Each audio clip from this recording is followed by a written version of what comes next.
Balaji, Iran மீதான போர் என்பது ஒரு மாதத்திற்கு மேலாக இஸ்ரேலும் அமெரிக்காவும் கூட்டுப்படையாக சேர்ந்து ஈரானின் பல்வேறு பகுதிகளை தாக்கி வருகின்றனர். ஏவுகணைகள், ட்ரோன்கள் மூலமாக தாக்கப்பட்டு வருகிறது. அதே போன்று இதற்கு பதிலடியாக ஒரே நாடாக ஈரான் மட்டுமே சேர்ந்து இஸ்ரேலில் உள்ள இடங்களையும், அதே போன்று அமெரிக்க விமானப்படை தளங்கள் உள்ள வளைகுடா நாடுகளில் உள்ள விமானப்படை தளங்கள் மீதும் தாக்குதல் நடத்தி வருகிறது. இந்த போரானது ஒரு 40 நாட்களுக்கும் மேலாக நீடித்து வருகிறது. இருந்த போதிலும் இதற்கு ஒரு எந்த முடிவும் எட்டப்படாத சூழல் தான் இருக்கிறது. அமெரிக்கா பலமுறை கெடுவிடித்தும் அதை ஈரான் நிராகரித்து வருகிறது.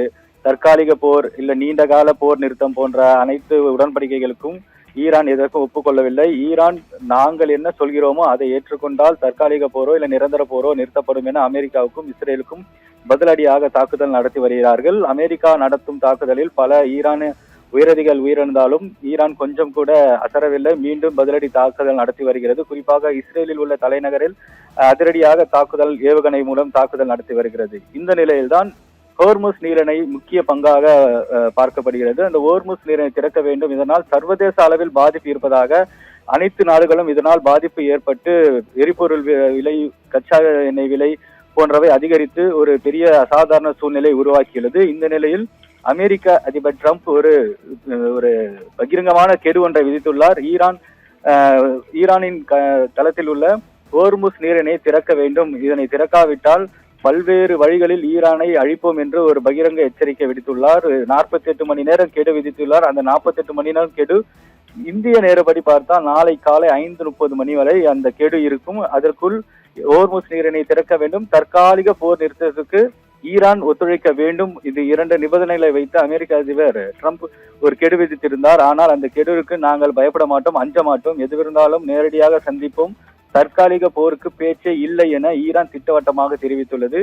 இந்த நிலையில் அமெரிக்க அதிபர் ட்ரம்ப் அறிவித்துள்ள தாக்குதலின்படி ஈரானில் உள்ள மின் நிலையங்கள், அணுமின் நிலையங்கள் போன்ற முக்கியமாக ஈரானுக்கு தேவைப்படும் முக்கிய ஆதாரங்களை அழிப்போம், ஒரே நாளில் ஒரே இரவில், அந்த இரவு இன்று கூட இருக்கலாம் என்று ஒரு அதிர்ச்சி தகவலை, ஒரு பகிரங்க மிரட்டலை விடுத்துள்ளார்.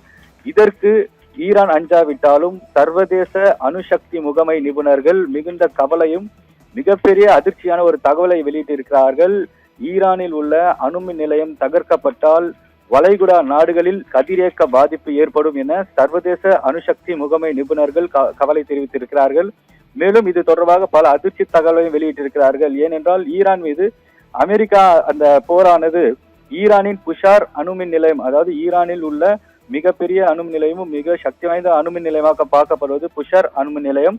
அதன் அருகே கடந்த சனிக்கிழமை அமெரிக்கா, இஸ்ரேல் சேர்ந்து குண்டு வீசி தாக்குதல் நடத்தினர். ஆனால் அதிர்ஷ்டவசமாக அந்த அணுமின் நிலையத்திலிருந்து 350 மீட்டர் தொலைவில் விழுந்து வெடித்தது. இதனால் எந்த பாதிப்பும் ஏற்படவில்லை. இருந்தாலும் இந்த தொடர் தாக்குதலால் ஈரான் தலைநகர் டெஹ்ரான் கதிரியக்க பாதிப்பு ஆளாவதை விட வளைகுடா நாடுகளே அதிக பாதிப்பு ஏற்படும் என சர்வதேச அணுசக்தி முகமை நிபுணர்கள் தெரிவித்திருக்கிறார்கள்.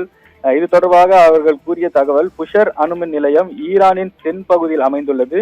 இங்கு 1000 மெகாவாட் திறன் உள்ள அணு உலை. இந்த அணு உலையால் மிகப்பெரிய அளவு பாதிப்பு ஏற்படும். இந்த அணு உலை தகர்க்கப்பட்டால் மிகப்பெரிய அளவில் பாதிப்பு ஏற்படும் என அவர்கள் ஒரு எச்சரிக்கை விடுத்திருக்கிறார்கள்.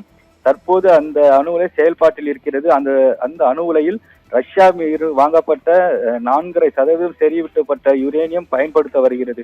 இந்த பயன்பாடு இருப்பதால் ஏதாவது தாக்குதல் நடந்து கதிரியக்க பாதிப்பு ஏற்படும் என ஒரு எச்சரிக்கை செய்தியை அவர்கள் கொடுத்திருக்கிறார்கள். அதே போன்று இவற்றில் ஆபத்தான cesium-137 ஐசோடோப் உக்ரைனின் செர்பனோபில் அணு உலை விபத்தை விட 10 மடங்கு அதிக தாக்கத்தை ஏற்படுத்தும் அளவில் இந்த அணுமின் நிலையங்கள் தகர்க்கப்பட்டால் ஒரு மிகப்பெரிய அபாயம் இருப்பதாக கூறி வருகின்றனர். புஷர் அணுமின் நிலையம் தாக்கப்பட்டு கதிர்வீச்சு பாதிப்பு ஏற்பட்டால் வளைகுடா நாடுகளின் மண் மற்றும் கடல் நீர் கதிரியக்க பாதிப்புக்கு உட்படுத்தப்படும். ஒருவேளை அது போன்று நடந்தால் புற்றுநோய் பாதிப்பு பல ஆண்டுகளாக நீடிக்கும். ஏற்கனவே ஜப்பானின் ஹிரோஷிமா நாகசாக்கியில் தாக்கப்பட்ட அணு உலை தாக்கம் கிட்டத்தட்ட 50 ஆண்டுகள் நீடிது. அதுபோல் இது ஒரு மிகப்பெரிய தாக்கத்தை ஏற்படுத்தும். புற்றுநோய் உண்டாகும். புற்றுநோய்க்கான பாதிப்பு அதிக அளவில் உண்டாகி பல ஆயிரக்கணக்கான மக்கள் உயிரிழப்பார்கள்.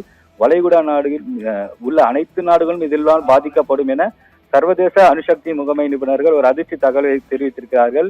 இது தவிர ஈரானில் நடான்ஸ் மற்றும் பர்தோ என்ற 2 யுரேனியம் செறிவூட்டல் மையம் உள்ளது. இஸ்பகான் பகுதியிலும் யுரேனியம் மையம் உள்ளது. இது போன்ற பல்வேறு முக்கியமான அணுமின் நிலையங்கள், அணுசக்தி நிலையங்கள் அனைத்தும் ஈரானில் உள்ள அந்த நிலையங்கள் மீது அமெரிக்கா தாக்குதல் நடத்தினால் மிகப்பெரிய அளவில் வளைகுடா நாடுகளில் உள்ள அனைத்து பகுதிகளும் பாதிக்கப்படும். இதனால் மிகப்பெரிய அளவில் ஒரு சர்வதேச மந்த நிலை ஏற்படும் என சர்வதேச அணுசக்தி முகாமியர்கள் கவலை தெரிவித்திருக்கிறார்கள். பாலாஜி.